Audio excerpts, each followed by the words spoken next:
El tema a tratar será el enrutamiento estático y sus aplicaciones, así como la configuración de una red con rutas estáticas en el laboratorio, para reforzar lo aprendido. Comencemos comprendiendo el concepto de enrutamiento. Enrutar es la acción de transferir información entre diferentes redes para ayudarlas a enlazar su destino. Esto es fundamental para cualquier red de datos, siendo los routers los dispositivos encargados de transferir paquetes de una red a la siguiente. Existen dos tipos de enrutamiento, el dinámico y el estático. Este último es de uso muy común y no requiere la misma cantidad de procesamiento y sobrecarga que los protocolos routing dinámicos. Un administrador de red puede configurar una ruta estática de forma manual para alcanzar una red específica, a diferencia de un protocolo de routing dinámico. Las rutas estáticas no se actualizan automáticamente y se debe volver a configurar de forma manual cada vez que cambia la topología de la red. Una ruta estática no cambia hasta que el administrador se vuelva a configurar de forma manual. Esta actividad regirá según la práctica laboratorio 2.8.1, configuraciones básicas de la ruta estática, de acuerdo a la siguiente topología, para lo cual se necesita 3 routers Cisco Series 2800, 2 cables seriales, varios cables cruzados, cables de consola y 3 computadoras. Los switches usados solo harán la función de conmutar, para lo cual no es necesario que sean administrables.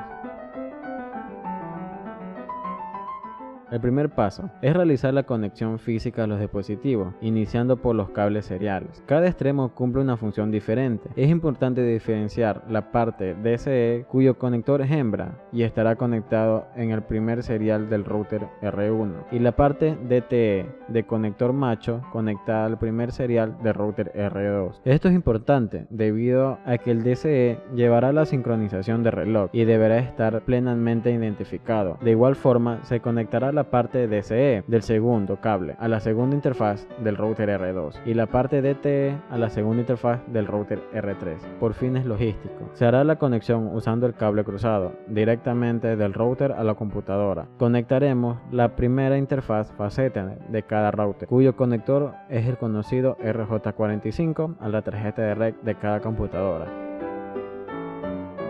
Una vez encendido cada router, conecta el cable consola al puerto consola del router y a un puerto USB de nuestra computadora. Se deberá verificar que tengan los drivers necesarios para el correcto funcionamiento de la conexión serial de cable consola. Se obviará la configuración de la terminal serial, así como la configuración básica, la cual se muestra en videos anteriores.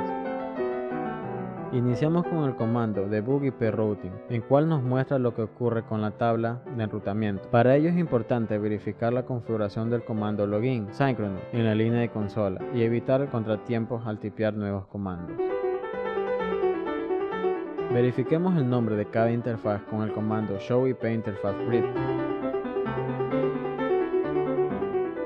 Ingresamos al modo de configuración global y configuremos la interfaz Fast Ethernet 0/0. Una vez dentro, podemos establecer su respectiva dirección IP 172.16.3.1. En este caso, así como la máscara de su red /24, con el comando IP address. La interfaz no estará activa hasta que se ingrese el comando no shutdown. Se procederá a la configuración de la interfaz serial. Al igual que en la interfaz anterior, se emplea el comando IP address para establecer su dirección IP 172.16.2.1 y su máscara /24. Como esta interfaz del router R1 cumple la función del DCE, se debe configurar la velocidad de la transmisión. Para fines de laboratorio, se establece a 64.000 baudios con el comando clock rate, seguido de la velocidad necesaria. Debe de usar el comando no shutdown para levantar la interfaz, la cual no estará activa hasta que en el otro extremo se encuentre en estado activo.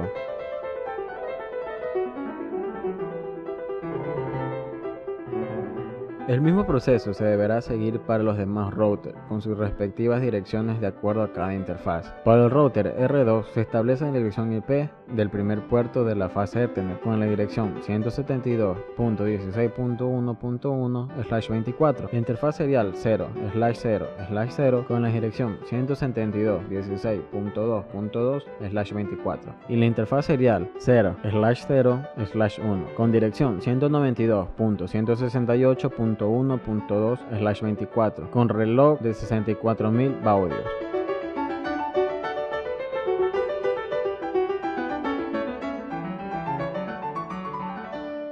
router R3 se configurará una dirección para la interfaz FastEthernet 0/0 de 192.168.2.1/24 y la del puerto serial 0/0/1 en 192.168.1.1/24. Notemos cómo los mensajes del router notifican que las interfaces pasan de estar a un estado activo una vez los dos extremos estén levantados.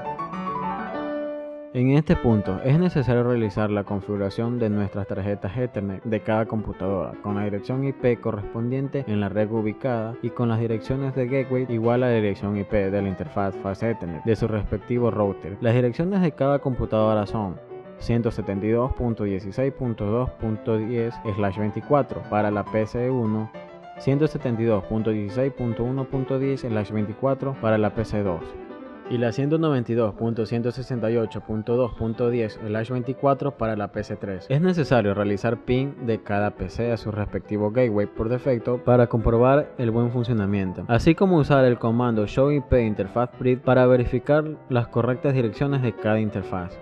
Una vez que todas las interfaces se encuentren correctamente configuradas y levantadas, ya se puede empezar a establecer las rutas que los paquetes deben trazar para llegar a su destino de una red remota. Para este proceso se usa el comando iproute, cuya sintaxis es seguida por la dirección de red remota que se deberá agregar en la tabla de enrutamiento, la máscara de su red remota, así como la dirección IP del router del siguiente salto. Para ello, debemos configurar en el router R3 la ruta hacia la red 172.16.1.0/24 mediante el router R2 con la dirección de su interfaz serial 192.168.1.2. Observemos la tabla de enrutamiento con el comando show iproute y notemos cómo la ruta agregada está precedida de una S, indicando que se trata de una ruta estática, a diferencia de las precedidas de una C, indicador de las rutas conectadas directamente, correspondiente a las redes de la interfaz del router.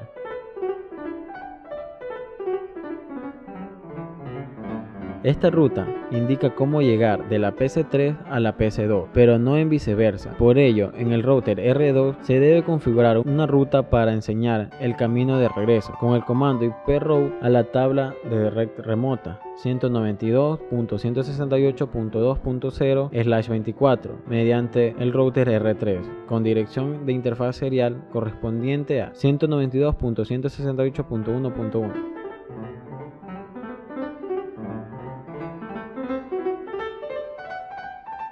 Ya está lo suficiente para llegar de PC3 a PC2, pero no lo necesario para la comunicación con PC1. Por ello se debe de agregar una nueva ruta en R3, lo cual estará apuntada a la dirección 172.16.2.0/24 a través de la interfaz serial 0/0/1.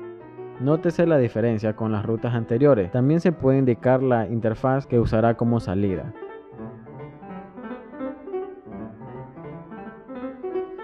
Asimismo, se ingresará una nueva ruta en R2 para llegar a la red de la PC1 con dirección 172.16.3.0/24 por la interfaz de salida 0/0/0.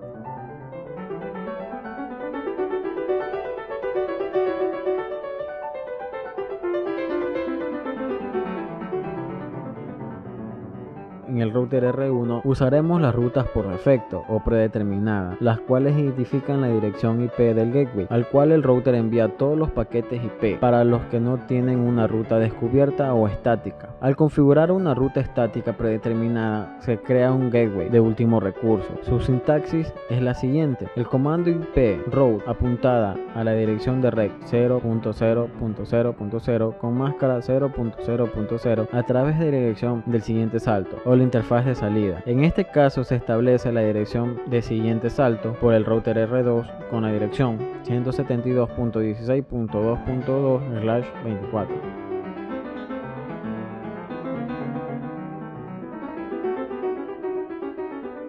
Observemos la tabla de enrutamiento en R1 y notemos la indicación de que se ha establecido una ruta por defecto.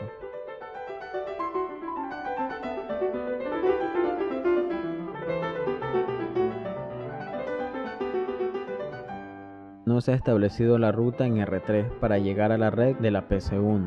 Usaremos una ruta estática de resumen para reducir el número de entradas en la tabla de routing. Se puede resumir varias rutas estáticas en una única ruta estática si se presentan las siguientes condiciones.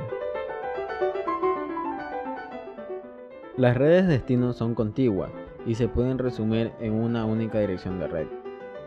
Todas las rutas estáticas utilizan la misma interfaz de salida o la dirección IP del siguiente salto. Notemos como los primeros 22 bits de la izquierda son iguales para esas tres direcciones de redes, por lo cual podemos usar una máscara /22 correspondiente a 255.255.252.0 con la red 172.16.0.0, usando la dirección del siguiente salto 192.168.1.2 correspondiente a R2. Notemos como en la tabla de enrutamiento de R3 ya hay rutas repetidas, por lo cual se deberá eliminar las rutas con /24 y así tener una tabla de enrutamiento más organizada y efectiva. Esto se consigue mediante el comando noIPROB, seguido con la dirección de red remota, la máscara correspondiente y la interfaz o dirección del siguiente salto. Verifiquemos en la tabla de enrutamiento de R3 como existe solo una ruta a una red que engloba las necesarias mediante la dirección del siguiente salto R2.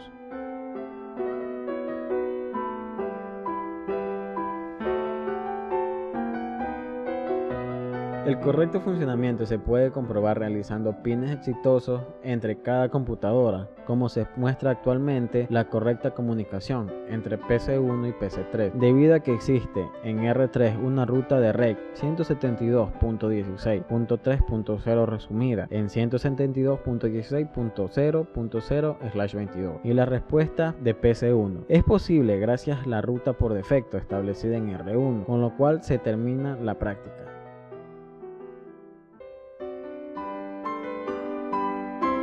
Esperemos sea de mucha utilidad. Gracias por su atención.